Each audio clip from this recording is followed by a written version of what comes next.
Delhi blast की साजिश decode की जा रही है, लेकिन इस बीच पूरे देश में पाकिस्तान के खिलाफ ऑपरेशन सिंदूर 2.0 की मांग भी तेज हो गई है। लोग ये सोचने लगे हैं कि अब एक बार फिर से पीएम मोदी आतंकी हमले का बदला लेंगे। सवाल यह है कि आखिर किन वजहों के कारण लोगों में ऐसी धारणा बन रही है और क्या भारत जल्द ही पाकिस्तान के खिलाफ कोई बड़ा ऑपरेशन शुरू करने वाला है। आपको बताएंगे इसकी कितनी संभावना है। हालांकि आज कैबिनेट कमेटी ऑन सिक्योरिटी की बैठक में भारत सरकार ने माना है कि दिल्ली में हुआ धमाका आतंकी हमला था। ये इस दिशा में पहला पायदान है। इसके पीछे के षड्यंत्रकारियों को बख्शा नहीं जाएगा।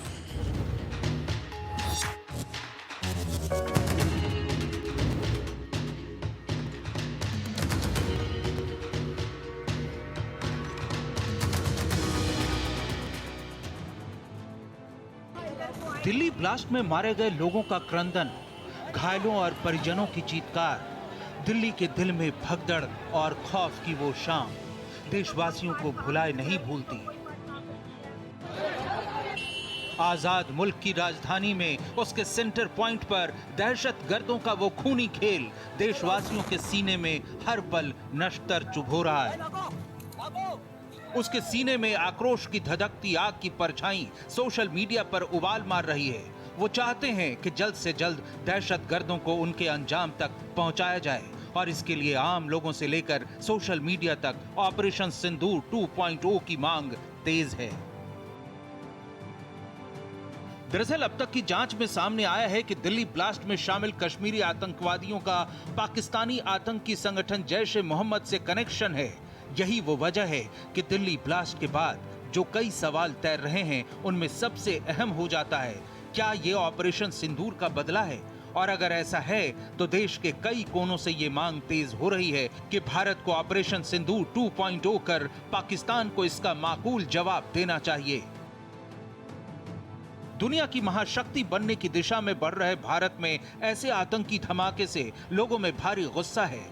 बड़ी संख्या में लोग बीजेपी सरकार से ऑपरेशन सिंदूर 2.0 जैसी सख्त और निर्णायक एक्शन की मांग कर रहे हैं। लोगों का मानना है कि सिर्फ जांच पड़ताल से काम नहीं चलेगा, बल्कि इस आतंकी साजिश के पीछे के पूरे नेटवर्क को ध्वस्त करने के लिए पहले की तरह बड़े ऑपरेशन की दरकार है। लोगों में ये धारणा यूं ही नहीं बन रही, बल्कि इस बढ़ती धारणा के पीछे कई प्रमुख कारण हैं। मोदी सरकार का पिछला रिकॉर्ड। पहला है मोदी सरकार का पिछला रिकॉर्ड, दूसरा है पीएम की बुलाई सीसीएस की मीटिंग, तीसरा है आर्मी चीफ का युद्ध के लिए तैयार रहने वाला बयान, चौथा है सीमा पर भारतीय सेना का अभ्यास त्रिशूल का अखंड प्रहार, और पांचवा है चोर की दाढ़ी में तिनका वाली हालत में डरे पाकिस्तान का अलर्ट मोड में आ जाना। इनमें से हर वजह की एक एक कर परत खोलें तो पहलगाम आतंकी हमले के बाद ऑपरेशन सिंदूर से पाकिस्तान में बैठे आतंक के आकाओं के ठिकानों को भारतीय सेना ने मिट्टी में मिला दिया था।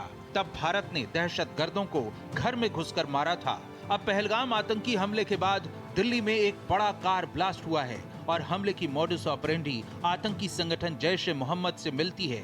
पहलगाम हमले के बाद भी पीएम मोदी ने सीसीएस की बैठक की थी, जिसमें ऑपरेशन सिंदूर का खाका खींचा गया था।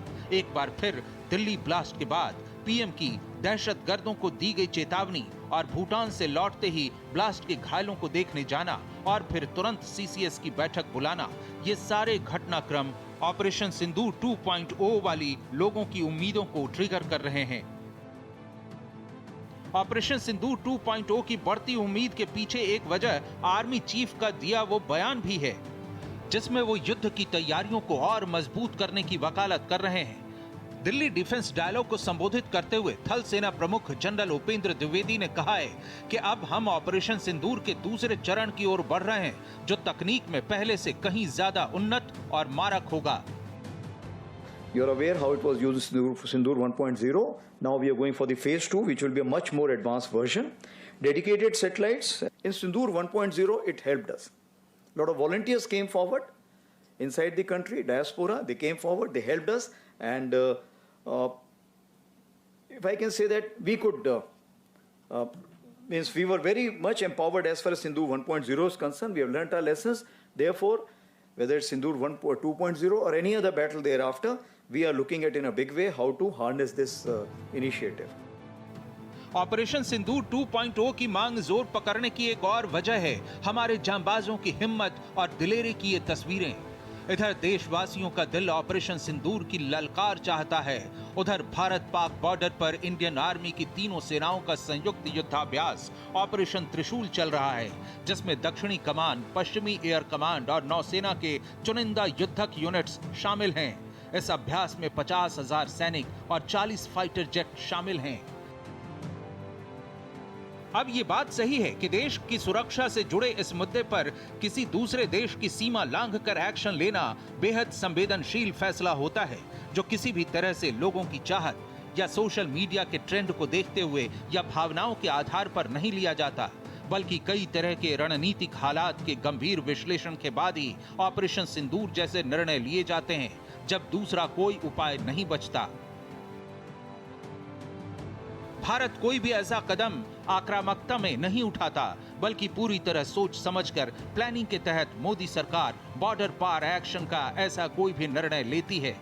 भारतीय एजेंसियां जांच में जुटी हैं, जिनके पूरे होने के बाद ही सरकार ऑपरेशन सिंदूर 2 जैसे फैसले ले सकती है। दूसरा मुद्दा यह है कि ऑपरेशन सिंदूर जैसे निर्णय सीसीएस की बैठक में भले लिए जाते हैं, लेकिन ये उसी वक्त जाहिर नहीं किए जाते। ऐसे संवेदनशील फैसलों का असर अमल में आने के बाद ही दुनिया देखती है, जैसे ऑपरेशन सिंदूर में हुआ था।